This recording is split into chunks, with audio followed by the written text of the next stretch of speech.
जय हिंद मित्रों, नमस्कार। सभी हमारे जितने भी साथी थे उनको मैं एक बात बताना चाहता हूँ। देखिए भाई, अभी राष्ट्रीय पर्व आ रहा है हमारा 15 अगस्त, और उसमें हम लोग बहुत बिजी रह रहे हैं। आज बहुत दिनों के बाद देख रहे हैं कि कुछ भाइयों ने मैसेज किया है। सॉरी उसके लिए, सभी भाइयों को मैसेज नहीं पढ़ पा रहा हूँ और ना ही उसका उत्तर दे पा रहा हूँ। लेकिन आज मैं एक चीज़ पे आप लोग के साथ चर्चा करेंगे, जो हमारा सब्जेक्ट रहेगा रेलवे सुरक्षा बल कॉन्स्टेबल और रेलवे सुरक्षा बल सब इंस्पेक्टर, दोनों के ट्रेनिंग में क्या अंतर रहता है तथा होने वाली परीक्षा में सब्जेक्ट में क्या अंतर रहता है। तो ध्यानपूर्वक सुनेंगे सभी हमारे जितने भी साथी हैं जो तैयारी कर रहे हैं रेलवे सुरक्षा बल, रेलवे सुरक्षा विशेष बल की, तो उन सबों के लिए बहुत ही उपयोगी जिनिस है। और आप लोग ध्यान देखिए भाई, हम लोग की लैंग्वेज थोड़ी सी बंगाली मिक्स हो चुकी है, इसी करके सॉरी।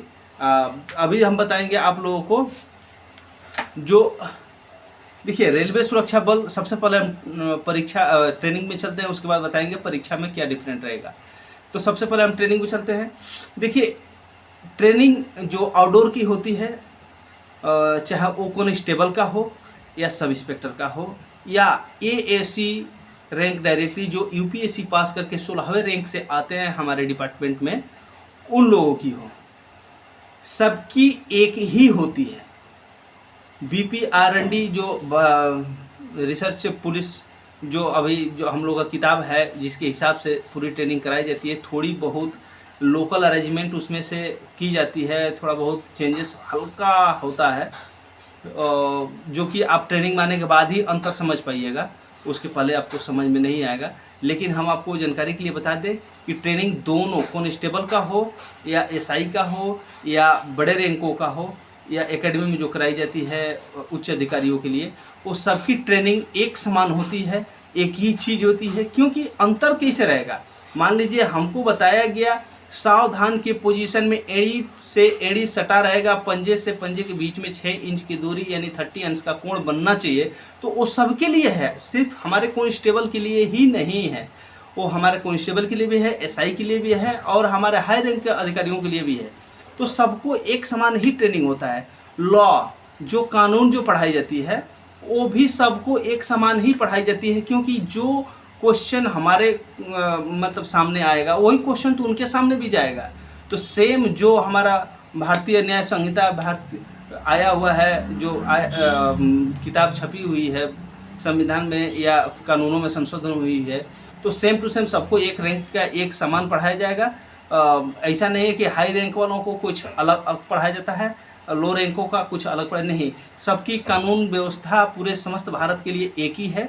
और आउटडोर का भी जो ट्रेनिंग होती है सबकी एक समान होती है। हाँ, उसमें थोड़ी सी डिफरेंट होती है। जैसे मान के चलिए आपका रखा गया है रनिंग में थोड़ा सा डिफरेंट है, और लंबी कूद, ऊंची कूद, हाई जंप में थोड़ा थोड़ा चेंजेस है, तो उसके लिए नहीं करना है। आपका जो आउटडोर का ट्रेनिंग होगा सबका सेम होगा, ड्रिल सेम होगा।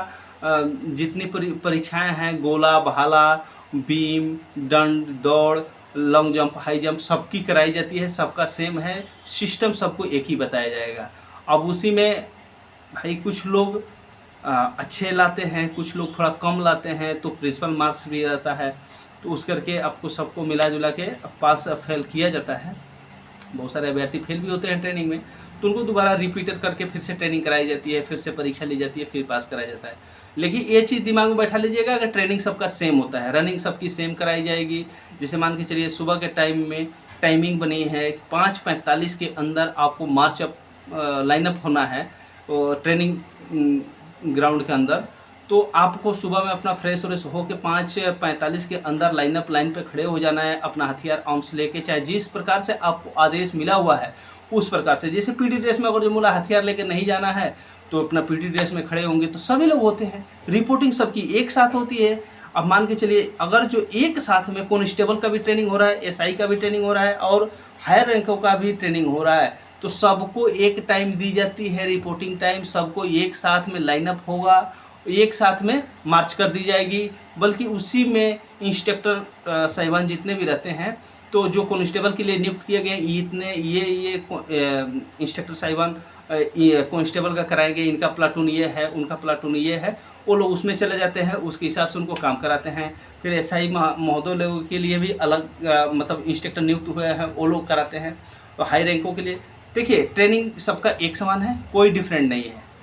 और आउटडोर का ट्रेनिंग सब वही लोग कराते हैं जो मतलब हवलदार रैंक से ही ऊपर रहते हैं। नॉर्मली अक्सर हवलदार ही देखा गया है, तो बहुत कम ही मतलब एएसआई और सब इंस्पेक्टर रैंक के होते हैं। वो लोग अक्सर इंडोर में मिलते हैं। इंडोर पढ़ाने के लिए जो मतलब स्क्रीनिंग टेस्ट पास करके जाते हैं कि हम इंडोर पढ़ाएंगे, क्योंकि देखो आउटडोर इंस्ट्रक्टर होते हैं अलग, इंडोर अलग होते हैं। वो लोग कानून के बारे में आपको पढ़ाएगा। हम लोग युद्ध कला, भूमि कला, जितना भी है बाहरी प्रशिक्षण हम लोग देते हैं, और वो लोग कानून के बारे में आपको जानकार बनाता है, दिमाग से मजबूत करता है। हम लोग शारीरिक रूप से आपको स्वस्थ और मजबूत बनाते हैं और अच्छा बनाते हैं। तो रही बात, देखिए कोई अंतर दोनों में नहीं है, तीनों में अंतर कोई नहीं है, सबका एक समान ट्रेनिंग है। सबको एक ही चीज़ सिखाया जाता है कि सावधान, विश्राम, आराम से, तेज चाल, धीरे चाल और दौड़ चाल सबका एक समान नहीं होता है। सबको एक ही चीज़ बताया जाता है, जिस फार्मूला से हम सिपाही को बताएंगे उसी फार्मूला से उनको भी बताते हैं।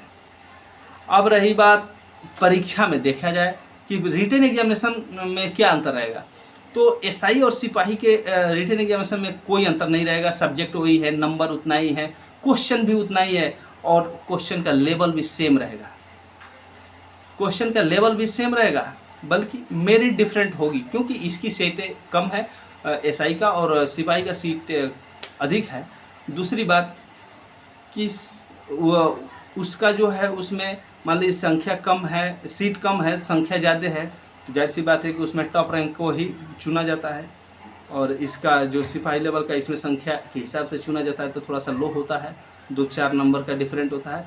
किंतु जो पढ़ाई है, सब्जेक्ट है, मैथ, रीजनिंग, जीके, जीएस, ये जो सब्जेक्ट है दोनों में सेम रहता है। ये चीज़ दिमाग में बैठा लीजिए। जितने भी हमारे अभ्यर्थी भाई लोग एसआई का भी तैयारी कर रहा है, सिपाही का भी कर रहा है, तो अच्छे से करें, कोई अंतर नहीं है, थोड़ा सा भी चेंजेस नहीं मिलेगा।